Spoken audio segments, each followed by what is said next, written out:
Eu vi, você viu, todo mundo viu. Essa menina entrando na CPI como uma investigada e saindo amiga dos investigadores. Ela fez selfie com um, segue que eu sigo com a outra. E eu vou te seguir de volta. Ai, que bom, pronto. Olha só. E ainda aproveitou do hype gerado pelo circo todo pra vender umas tranqueiras no seu story no final do dia. Ela fez publi pra Beth, foi investigada por envolvimento com Beth, transformou a investigação da CPI numa publi e lucrou com ela. É uma máquina. Genial. E os nossos senadores estão até agora sem entender o que aconteceu. E olha, francamente, eu acho que eles não entendem mesmo, porque enquanto eles estavam lá brincando de fazer CPI, mais de 30 bilhões de reais por mês estava sendo tirado do bolso dos brasileiros e sendo colocado nos bolsos dos donos das bets. Isso é uma quantidade de dinheiro 10 vezes maior do que o total que as montadoras de carro pegaram no BNDES para impulsionar a indústria inteira. Indústria que gera empregos reais, de fato, e algum bem produzido para a sociedade. Uma das coisas mais alarmantes é que 42% de todos os jogadores das bets estão endividados. E a maior parte desses aí que se endividaram não tinham dívida antes de entrar em contato com as bets. Ou seja, a bet aumenta o número de endividados num país que já está sofrendo com inadimplência e com problemas econômicos diversos. Pouco menos de 1/3 das pessoas que jogam em bets e têm esses problemas, inclusive, não estão no mercado de trabalho. Do que será que elas vivem? Provavelmente de auxílio. Muitas dessas pessoas que se envolvem com isso estão ficando depressivas, tirando as próprias vidas, famílias estão sendo desestruturadas, enfim. É uma crise nacional. Uma crise que foi promovida e, de certa maneira, impulsionada por influenciadores como a própria Virgínia, que acabou de ser recompensada por esse impulsionamento. Agora, isso me leva a pensar num negócio. Se o Senado foi dobrado, feito de bobo por uma menina como a Virgínia, como será que ele vai lidar com uma máfia profissional de banqueiros e sindicalistas se rolar uma eventual CPI do INSS? Será que o Cleitinho ali, que tirou selfie com a Virgínia, vai tancar os burocratas bicentenários e os banqueiros que foram treinados para lidar com esse tipo de escândalo? Olha, eu não sei se ele vai, mas como ele tá o tempo inteiro aí fazendo vídeo para viralizar, reclamando dos super salários dos burocratas, falando das obras inacabadas e de como isso é injusto com o povo e com o salário mínimo, eu acho que o voto nele para senador deve ter valido, né? Até porque não é só isso que ele faz, não. Ele também é um homem temente a Deus, né? Bolsonaro. Temente a Deus. Assim como a Virgínia também é, aparentemente. Que Deus abençoe nossa audiência. Bora pra cima. Obrigada. Olha, e não é só isso que a Virgínia e o Cleitinho compartilham, não. Na verdade, eles têm muito mais em comum do que parece à primeira vista. Na verdade, os dois, e praticamente toda essa nossa direita meio liberal e os esquerdistas, possuem uma coisa muito específica em comum, que é um vício de pensamento, um problema de cosmovisão, que é justamente o problema que leva pessoas aparentemente normais e honestas a fazerem publi ou anúncio de bet, que destrói a vida da nossa população, é o mesmo problema e vício que leva gente canalha a roubar velhinho por meio do INSS, e é o problema que, no final das contas, leva a esse tipo de despreparo para lidar com o poder que a gente vê em pessoas como o Cleitinho e que perpetuam o sistema político/econômico brasileiro do jeito que é, esmagando cada vez mais a população pobre e concentrando cada vez mais a pouca renda que o país gera nas mãos dos financistas. E antes de falar exatamente que vício e que problema é esse, para que você enxergue-o com os seus próprios olhos e o entenda melhor, eu vou te contar uma historinha. Uma historinha que curiosamente responde a uma pergunta que veio à cabeça de todos quando o nobre senador disse isso aqui. Nós estamos diante aqui de uma mulher que vive do talento dela, que é raro. A Virgínia, que tem essa cara de menina inocente aí na CPI, durante o seu dia a dia na sua profissão, se apresenta com uma cara completamente diferente. Ela se apresenta com esse aspecto aí de mulherão, crente, mãe, empresária empoderada. E no começo da sua carreira, quando ela era uma menina de fato, ela também se apresentou de maneira muito diferente. No primeiro vídeo dela, inclusive, ela disse que começou o canal no YouTube dela porque ela postou uma foto no Instagram. Essa foto se exibindo deu muitos likes. E com esses muitos likes, uma amiga disse: você é bonita e as pessoas dão like em você, você devia fazer um canal no YouTube. E aí ela abriu um canal para falar coisas. E que coisas ela falava? Ora, ela contava fatos sobre si, mostrava o treino de perna dela, assim como ela continua mostrando hoje por algum motivo. e fazia vídeos de lifestyle, mostrando o estilo de vida dela ali, né? Como ela treinava, o que ela comia, com quem ela se relacionava, contava fatos sobre a interessantíssima vida de adolescente que ela teve e, eventualmente, começou a fazer os vídeos modinha da época. E já já você vai entender por que isso se parece muito com o nosso deputado Cleitinho. E nesses vídeos aí, ela fazia as famosas playlists de funk, né, que eram basicamente peças artísticas que todos os nobres influenciadores produziam na época, colocando músicas de muito bom gosto para tocar, enquanto dançavam coreografias muito belas, artísticas e modestas. E, eventualmente, essa menina conheceu um sujeito chamado Rezende, que começou a sua carreira produzindo vídeo de Minecraft e meio que a prosseguiu e teve uma ascensão meteórica quando começou a fazer vídeo no estilo desses vídeos da Virgínia, com pegadinhas, uma espécie de encenação que misturava novelinha com reality show, sempre com um inuendo meio libidinoso, com umas mulheres aparecendo com pouca roupa, com umas piadas e umas ações de duplo sentido, mas sem ser 100% sexual, porque ainda era um público infanto-juvenil. A Virgínia começou a namorar com o tal do Rezende, que hoje em dia é inclusive sócio de uma bet, e anuncia essa bet nos canais de vários dos seus influenciadores e ganha milhões com isso, provavelmente, e entrou na onda dos conteúdos dele. Pode-se dizer que a nossa querida Virgínia Fonseca se tornou uma espécie de Kardashian, ou GK, ou Pôncio, ou Jade Picon infanto-juvenil naquela época. Daí as coisas foram acontecendo, ela foi amadurecendo um pouco, terminou com o namorado e arrumou um namorado do sertanejo, o Zé Neto. E mudou um pouco a estética. Ao invés de ser agora uma Kardashian infanto-juvenil, ela se tornou uma espécie de Kardashian crente e empresária. Que fala as coisas de um ponto de vista da família, faz vídeo com a mãe, apresenta os filhos, mas ainda mantendo o exibicionismo, entre aspas, de outrora, sem querer julgar o exibicionismo dela. Você ache disso o que você quiser. E se engana aí quem pensa que o primeiro escândalo da carreira dela tá relacionado às bets. Como as Kardashian fizeram lá na gringa, a Virgínia transformou a sua aparência em um negócio. Fez muitos investimentos, botox, silicone, harmonização facial e um monte de coisa. E com esses investimentos, ela não só angariou muitos likes, como fez uma marca de cosméticos. Cosméticos que foram denunciados pelo seu alto custo e baixa qualidade. É geladinho, gostoso.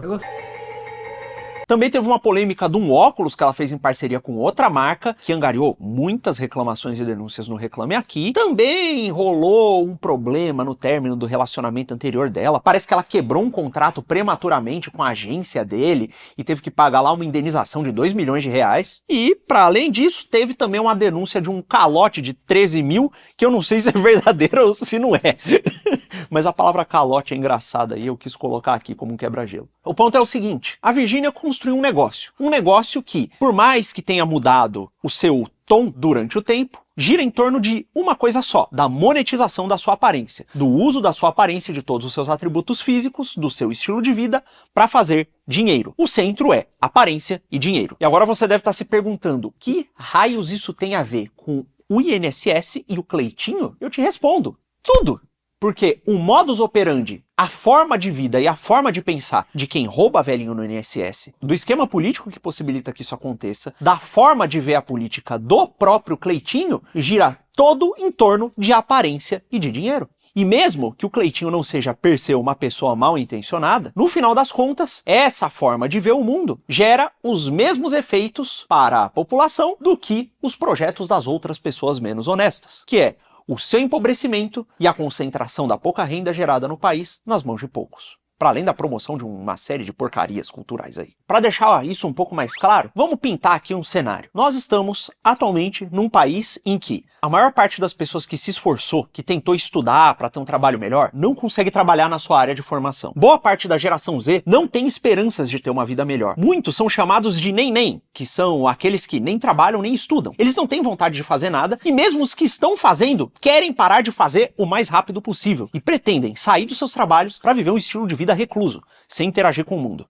O mercado é ruim, os empregos e os salários são baixos e as condições de trabalho não são boas. Não há expectativa de crescimento e aqueles que não estão entrando no mercado de trabalho agora, que já trabalharam bastante e agora poderiam se aposentar e descansar, bom, estão tendo sua aposentadoria roubada. O idoso é esmagado com roubos e com um ambiente que, francamente, não é agradável. E os mais jovens, sem perspectiva de crescimento, recebem como um antídoto, uma solução fácil, as apostas, como o famoso tigrinho e as diversas bets. Daí eles são roubados do pouco dinheiro que eles conseguem fazer, e indiretamente, por meio dessas apostas e de outros esquemas de enriquecimento fácil que você vê influenciador vendendo na internet à torta e à direita. Enquanto os mais velhos são roubados diretamente de outra maneira. Ambos têm o dinheiro roubado, e um também tem esperança esmagada. Olha, e no final das contas, todas essas pessoas têm o dinheiro como uma das preocupações centrais da sua vida também. Mas não é pelo dinheiro em si. Uma mãe ou um pai de família não se preocupa com dinheiro porque eles querem acumular dinheiro. Eles se preocupam com dinheiro porque eles querem dar condições de vida mais dignas às suas famílias. Dar uma escola melhor para o seu filho, uma alimentação decente, um plano de saúde para caso algum deles adoeça. E normalmente, boa parte dos brasileiros pensa assim. O dinheiro é uma preocupação porque o cara não tem dinheiro para fazer coisas básicas, para ter uma vida digna, ou para proporcionar para as pessoas que dependem dele e de quem ele prometeu cuidar condições de vida apropriadas. O dinheiro aqui não é um fim,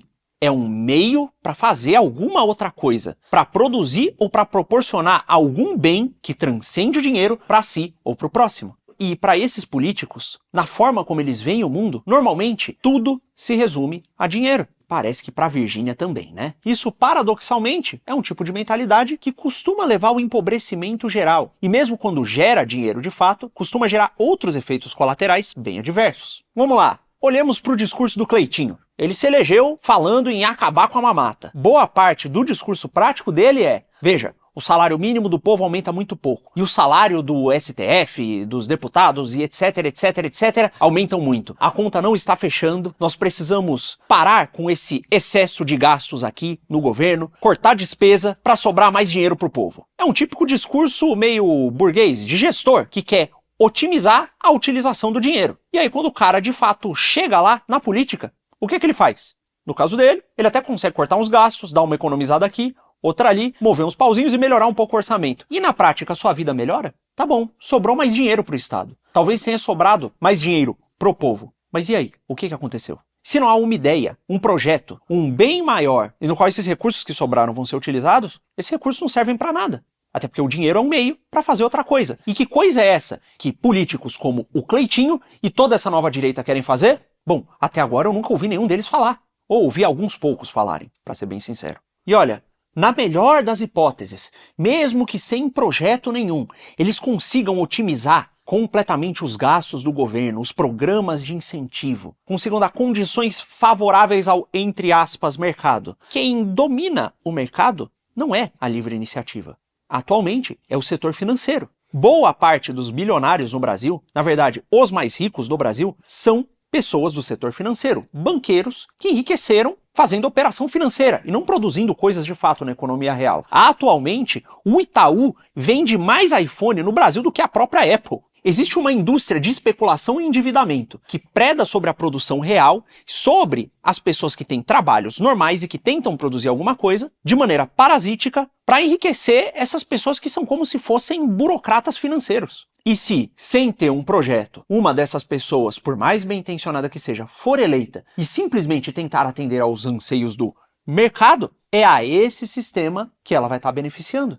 E do outro lado da moeda, a gente tem a esquerda woke, que também só se importa com dinheiro. Para o Lula, todas essas medidas, como a agenda verde, o controle de gastos, os cortes nos benefícios sociais e toda essa pataquada que ele tem feito desde o início do governo, só tem um objetivo: trazer dinheiro de fora de fundos estrangeiros, em troca dos nossos recursos naturais, e agradar as planilhas do mercado financeiro, em troca de apoio deles. Tanto é que, enquanto o povo sofre, durante o governo Lula, os bancos tiveram lucro recorde. E olha, assim como o Cleitinho, por exemplo, aparece com aquela estética de pessoa simples do povo usando camiseta de time, bermuda e não sei o que nos seus vídeos, o Lula também foi alçado ao poder com uma aparência de líder popular, legítimo, um operário, um pobre como os outros pobres que entrará na política para ajudar os pobres.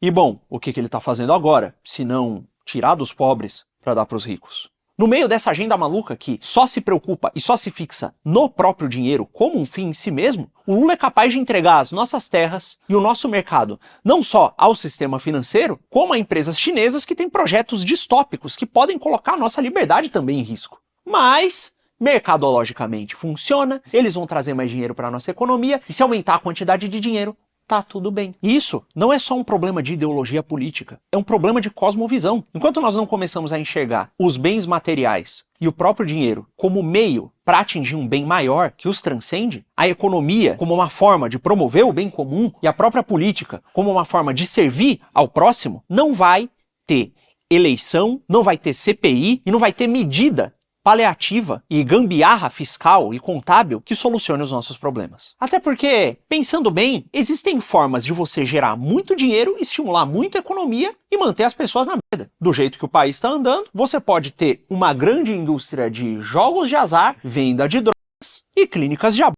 por exemplo, gerando muito dinheiro para algumas poucas pessoas e deixando a população na miséria. Hoje nós temos uma economia depredada, destruída, desindustrializada, em que não há produção real, não há inovação, não há produtos de valor agregado sendo produzidos e empregos de valor sendo gerados. Antes disso, houve um período em que o Brasil teve um pequeno crescimento econômico. Lembra lá do governo Lula I? O otimismo do Brasil como país do futuro? Olha, naquela época teve um boom dos commodities, o Brasil ganhou muito dinheiro por ter muitos desses commodities hipervalorizados, o governo recebeu uma arrecadação enorme e o que ele fez? Só pensou no dinheiro. Para aumentar a lucratividade a curto prazo e fazer uma espécie de aceleração econômica muito idiota, muito crédito subsidiado foi liberado para empresas do varejo, para prestadores de serviço. Nessa época, muitas pessoas foram nas Casas Bahia, nas Pernambucanas, na Magalu e compraram TVs e eletrodomésticos parcelados, a juros altíssimos, que inclusive foram viabilizados por empréstimos vindos do governo, normalmente. No meio desse processo, as pessoas pagavam 4 TVs, uma para si, 2 em juros e uma para o governo, em forma de impostos, ou 2 para o governo e uma em juros. Nesse processo, a pessoa adquiria um eletrodoméstico que hoje está obsoleto, o governo ficava ainda mais rico porque lucrou com a arrecadação do boom dos commodities e agora dessa transação, e a Magalu ficava rica, porque não só ganhou na margem de lucro do eletrodoméstico que ela te vendeu, como também nos juros. Muitos bancos lucraram com esquemas semelhantes. Eles enriqueceram e você tem um trambolho de um eletrodoméstico que não vale mais nada e muito menos dinheiro. Mesmo antes disso, para sanar a hiperinflação, teve o Plano Real, para estabilizar a moeda por meio de um empréstimo muito bruto e de uma injeção de capital do Fundo Monetário Internacional, Banco Mundial e entidades análogas. Em troca dessa injeção, promoveu uma campanha não só de liberalização, como de desindustrialização, que acabou com a indústria nacional e nos tornou refém da boa vontade de algumas instituições financeiras estrangeiras. Gerou a financiarização e o princípio da situação econômica que nós temos atualmente, em que o financeiro, o dinheiro, os números são priorizados, ao invés da produção real e da promoção do bem comum e de condições de vida dignas. E cadê o projeto para resolver isso? Vindo desses que dizem prezar pelo bem comum, pelas pessoas, pelos valores, pela família, por Deus e etc. A verdade, meus amigos, é que no meio desse caos que acontece aqui no país, existem na verdade 2 países, 2 Brasis diferentes. O Brasil do dinheiro, o Brasil que só se importa com os bens materiais enquanto um fim em si mesmo, e o Brasil da caridade. E eles compartilham, normalmente, o mesmo espaço geográfico e as mesmas camadas socioeconômicas. Ao mesmo tempo que você tem, na periferia, os centros de putaria, baile funk, venda de drogas e de aquisição de bens e de prazeres terrenos por si só, você tem também as comunidades do alto sacrifício pelo bem do próximo. As igrejas em que as mães se ajudam uma a cuidar do filho da outra quando a outra está trabalhando, em que se doam alimentos, em que se tem de fato um senso comunitário. A gente tem, em camadas socioeconômicas com mais dinheiro, o Brasil do empreendedor legítimo, da livre iniciativa, daquele cara que está tentando fazer um negócio para servir uma pessoa, para resolver problemas reais de pessoas reais, e que é constantemente esmagado pelas condições de mercado artificialmente pioradas por forças monopolistas e pelo setor financeiro, aliado ao governo e algumas grandes empresas que são escolhidas por eles para prosperar. De qual desses Brasis você acha que as nossas lideranças políticas fazem parte? E a qual deles você acha que elas deveriam ter um projeto para servir? Olha, eu acho que a resposta vai ser muito óbvia. Mas primeiro, elas precisam saber que isso está acontecendo, que essa é a visão do povo e que o povo se importa com isso. E é só a partir do reconhecimento disso e da mudança da forma de ver o mundo, da forma de enxergar essas coisas, é que ações práticas podem ser tomadas. E se você quiser entender um pouco melhor como é que isso funciona, como a financiarização tem esses efeitos, se isso pareceu meio papo de comunista, coisa estranha, e você não entendeu direito, assiste esse vídeo que está aqui na tela, aqui na tela, e que a gente explica isso um pouquinho melhor. Muito obrigado.